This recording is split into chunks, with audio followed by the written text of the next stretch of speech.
আয়াত ১০১ ইন্নাল্লাযীনা সাবাকাত লাহুম মিন্নাল হুসনা উলাইকা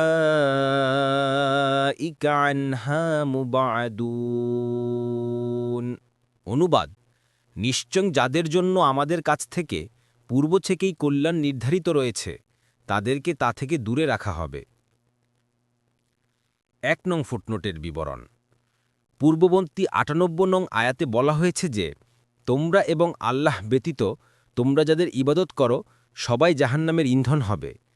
দুনিয়াতে কাফেরদের বিভিন্ন দল যেসব মিথ্যা উপস্যের দোষণা করেছে, এই আয়াতে তাদের সবার জাহান্নামে প্রবেশ করার কথা বর্ণনা করা হয়েছে। এই আয়াত শোনার পর কাফেররা এটা বলতে শুরু করল যে যদি প্রত্যেক অবৈধ উপাস্যই জাহান্নামে যায় তবে ঈসা আলাইহিসসালাম ও ফেরেশতারাও জাহান্নামে যাবে, কারণ অবৈধ ইবাদত তো ঈসা আলাইহিসসালাম ও ফেরেশতাদেরও করা হয়েছে, তাহলে তারাও কি জাহান্নামে যাবেন? এর জবাবে আল্লাহ তাআলা এ আয়াত নাজিল করেন।